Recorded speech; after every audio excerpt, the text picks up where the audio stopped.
Guys, I'm just sitting out here on the porch and I just am having some flashbacks of some memories of good old mom and dad and granddad days where you just shelled your peas and got them ready. And I don't have that many. These are just some that I saved for seed.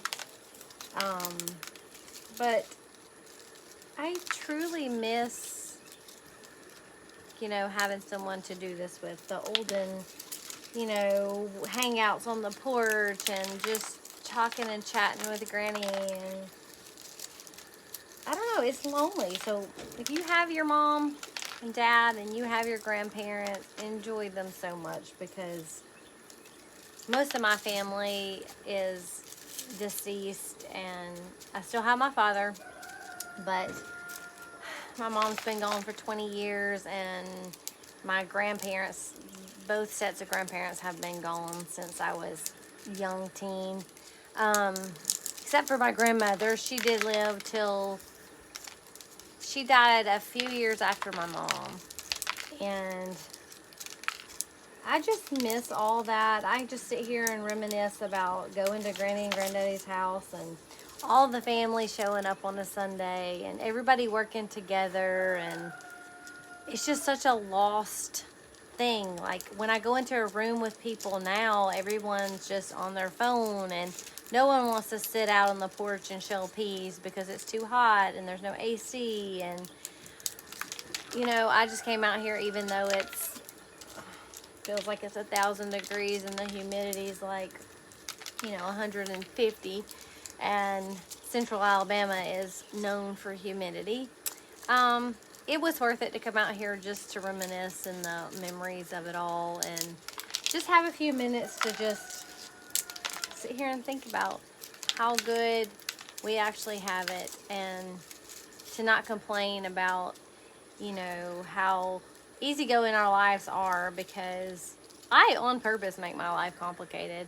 I have the choice to have everything convenient and easy, but I choose to be slow and go back to the traditional ways of doing things because it's so much more enjoyable and you actually get joy out of doing the things. I've got, everybody's into sourdough making, but I've been doing that for a really long time. But I have sourdough bread that I just the batter. I just fed it and getting my sourdough starter ready to go, and gonna bake that tomorrow because that's a process, and it's a 2-day process most of the time, 3 if you're doing a long ferment on your bread.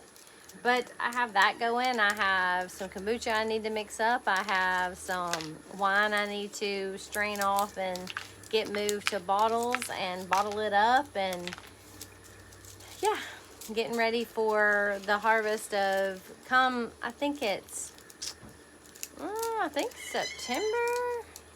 Could be mistaken, but around August, end of August, into September is when I'll have all the muscadines and scuppernines.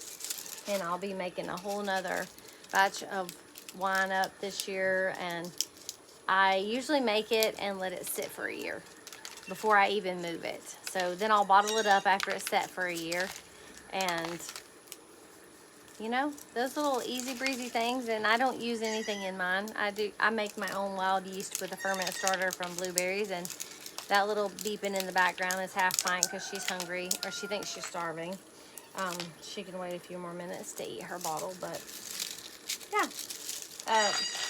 Purple whole peas and porches when it's 1,000 degrees outside, and thinking about my granny and my mother and how I wish they were here shelling peas with me today. So if you have some grandparents and mom, go shell some peas with them. Just go do it. Have a great time and hang out and talk and just, love on each other. And quit being so consumed with everything else that we forget that it is so important to have quality time with people we love. God bless. Y'all have a great day.